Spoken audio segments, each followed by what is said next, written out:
इस दुनिया में हर एक चीज के दो रूप हैं।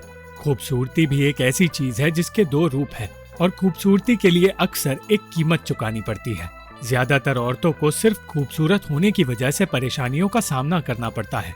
ऐसा इसलिए है क्योंकि समाज एक औरत को दो हिस्सों में बांट देता है, एक देवी या एक वैश्या। मलेना इसी सोच और इसी समाज की कहानी है और इस कहानी के जरिए समाज के उस हिस्से को भी दिखाया गया है जो हिस्सा हर औरत को परेशान करता है, द मेल गेज। आज भी हमारे समाज में औरतों को घूरना एक नॉर्मल चीज मानी जाती है। इस बात को एक 13 साल के लड़के रेनातो की नजरों से दिखाया गया है, क्योंकि मेल गेज एक ऐसी चीज है जिसका उम्र से कोई लेना देना नहीं। छोटी उम्र से ही एक औरत को एक ऐसी चीज माना जाता है जिसे देखकर खुद को खुश किया जा सकता है।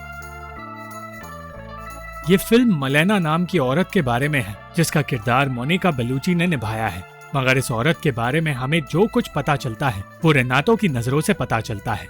हम भी मलेना को सबसे पहले तब देखते हैं जब रेनातो उसे पहली बार देखता है। अपने दोस्तों से मलेना की खूबसूरती के बारे में सुनकर वो उनके साथ उसके आने का इंतजार करता है।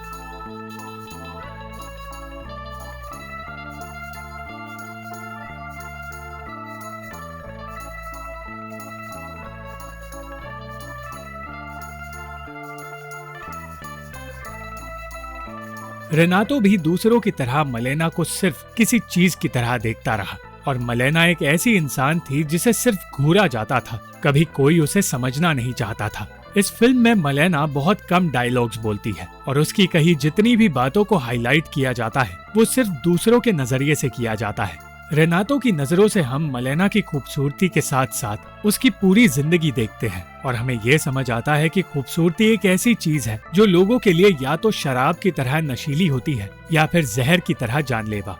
मलेना की खूबसूरती मर्दों के लिए शराब की तरह थी। कोई भी ये नहीं जानना चाहता था कि मलेना को उनका घूरना अच्छा लगता है या नहीं। वहीं दूसरी तरफ शहर की औरतों के लिए वो एक जहर थी। वो औरतें उससे जलती भी थी और उसका बुरा भी चाहती थी। शहर के मर्द मलेना के करीब सिर्फ इसलिए आना चाहते थे क्योंकि उन्हें लगता था कि ऐसा करके वो समाज में अपने आप को बेहतर दिखा पाएंगे। मगर रेनातो एक ऐसी उम्र से गुजर रहा था जहां वो ये बातें समझ नहीं पाया। वो मलेना से ऑब्सेस्ड हो गया और हर वक्त उस पर नजर रखने लगा। वो मलेना के उस हिस्से को देखने लगा जो हिस्सा दूसरे देख नहीं पाते। मलेना जब अपने कपड़े सुखाती है तब भी रेनातो उस पर नजर रखता है और तब भी जब वो अपने पति की मौत पर फूट फूट कर अकेले में रोती है। मगर इन दोनों ही सिचुएशंस में मलेना मेल गेज से पीछा नहीं छुड़ा पाती और तब भी रेनातो उसे किसी चीज की तरह देखकर फिजिकली उसके करीब जाने के बारे में ही सोचता है। शुरुआत से ही हर किसी की नजर मलेना पर रही और मलेना की नजर हमेशा जमीन की ओर।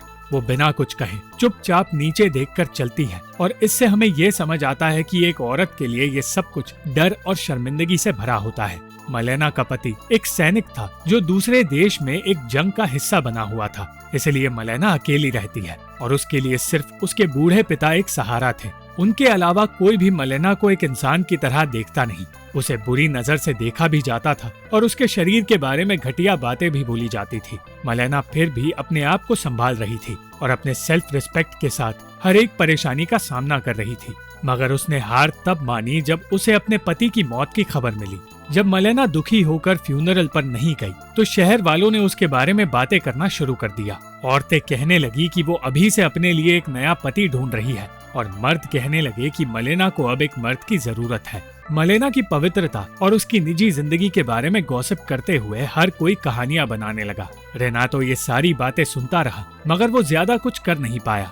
फिल्म के डायरेक्टर जुसेप्पे टोर्नाटोरे ने उसी वक्त से मलेना को काले कपड़ों में दिखाना शुरू कर दिया।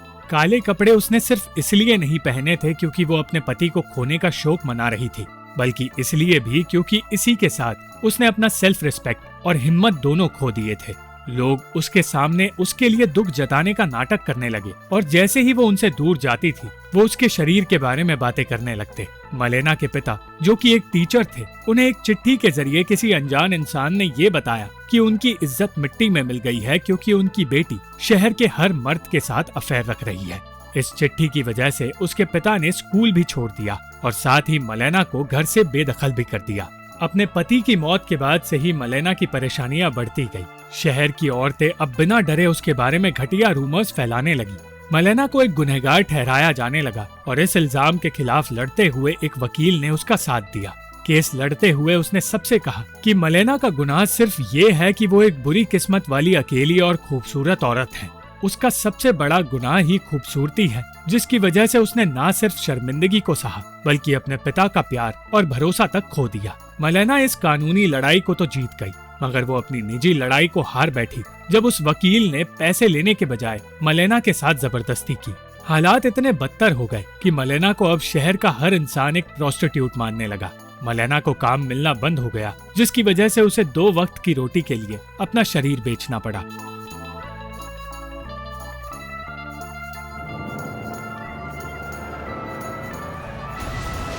मलेना के पिता भी वॉर की वजह से अपनी जान खो बैठे और मलेना ने अपने इकलौते रिश्तेदार को खो दिया। ऐसे मौके पर भी लोग उसे बुरी नजर से देखकर ऑब्जेक्टिफाई कर रहे थे।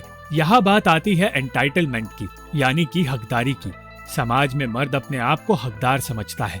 रेनातो को लगता है कि उसे मलेना के प्राइवेट और इंटीमेट पलों का हिस्सा बनने का हक है, सिर्फ इसलिए क्योंकि वो उसे पसंद करता है। इसी तरह दूसरों को लगता था कि उन्हें मलेना को घूरने का, उसके साथ भद्दा बर्ताव करने का और उसके शरीर का इस्तेमाल करने का हक है, सिर्फ इसलिए क्योंकि वो एक खूबसूरत औरत है।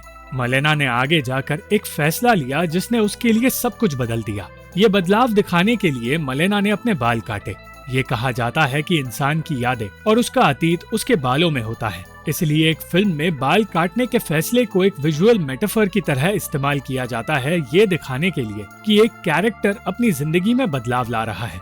वो अपने अतीत से बाहर निकलकर आगे बढ़ रहा है। मलेना भी बदलाव ला रही थी और ये बदलाव रेनातो अपनी आंखों से देख रहा था। इस बदलाव के बाद इस फिल्म का सबसे आइकॉनिक सीन हमारे सामने आता है।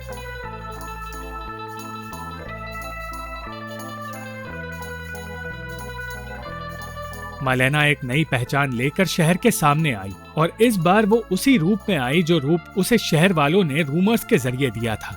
वो अब सर झुकाकर नहीं चलती, वो उन लोगों की आंखों में आंखें डालकर चलती है जो लोग उसे घूरते हैं। इस समाज को चैलेंज करके जब वो उनके सामने आई तो लोगों का अटेंशन मिलने पर उसे एहसास हुआ कि वो हमेशा से उनकी नजरों में सिर्फ एक चीज बनकर रह गई थी। उसने अब इसी पहचान को अपना लिया और अपनी खूबसूरती का इस्तेमाल करके उसने अपनी जिंदगी गुजारने की कोशिश की। वो अब किसी प्रोस्टिट्यूट के साथ नाजी सिपाहियों के लिए प्रोस्टिट्यूशन का काम करने लगी और लोग उसके बारे में बातें करते रहे। वो उसे गद्दार कहने लगे, जबकि मलेना ने ये काम उन्हीं की वजह से शुरू किया, क्योंकि उन्हीं लोगों ने उसकी जिंदगी बर्बाद की थी। उन्हीं ने उसके कैरेक्टर पर सवाल उठाए और उन सवालों की वजह से मलेना के पिता ने उसे घर से निकाल दिया। जंग खत्म हुई और इटली के लोग आजादी की खुशी मनाने लगे।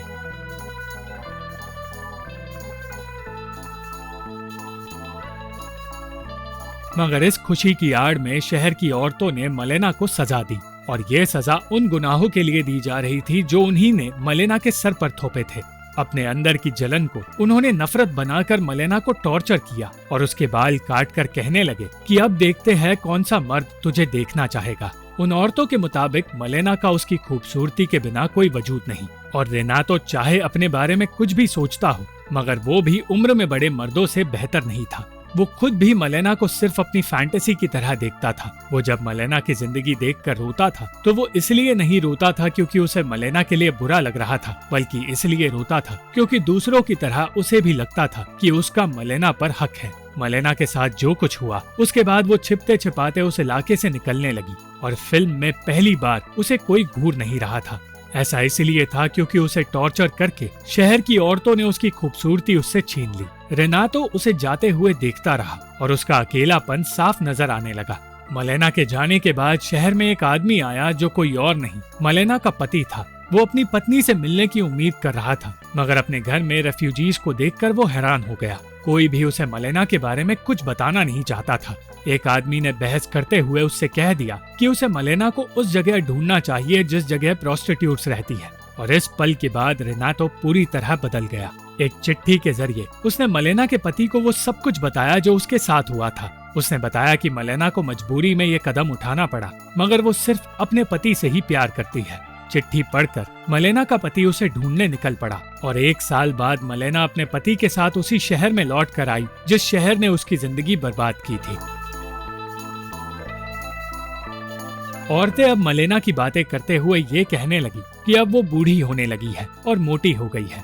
एक औरत जिसने मलेना को टॉर्चर किया था उसे मिसेस क्रोदिया कहकर बुलाती है। ये इस फिल्म में पहली बार था जब मलेना को एक इंसान की तरह ट्रीट किया जा रहा था और अचानक हर कोई उससे अच्छा बर्ताव करने लगा। शायद इसलिए क्योंकि उन्हें अपने किए पर पछतावा हो रहा था, या फिर इसलिए क्योंकि वो अपने पति के साथ लौट कर आई थी। अंत में रेनाटो पहली बार मलेना की मदद करने उसके पास गया और तब उन दोनों ने पहली और आखिरी बार एक दूसरे से बात की। रेनाटो ने उस दिन के बाद मलेना को फिर कभी नहीं देखा और इसी के साथ वो उम्र में बड़ा हो गया। इस फिल्म का मैसेज सिर्फ ये नहीं था कि खूबसूरती एक श्राप है, बल्कि ये फिल्म हमें ये समझाना चाहती है कि एक इंसान को इंसान की तरह देखा जाना चाहिए। हमें अपनी इनसिक्योरिटीज को उन पर थोपना नहीं चाहिए और बुरी नजरों से देखने के बजाय हमें हर किसी के अंदर छिपे सच को समझने की कोशिश करनी चाहिए। Thank you for watching this video. अगर आपको ये वीडियो पसंद आई तो इस वीडियो को लाइक, शेयर और इस वीडियो पर कमेंट जरूर करें और इस चैनल को सब्सक्राइब करना मत भूलना।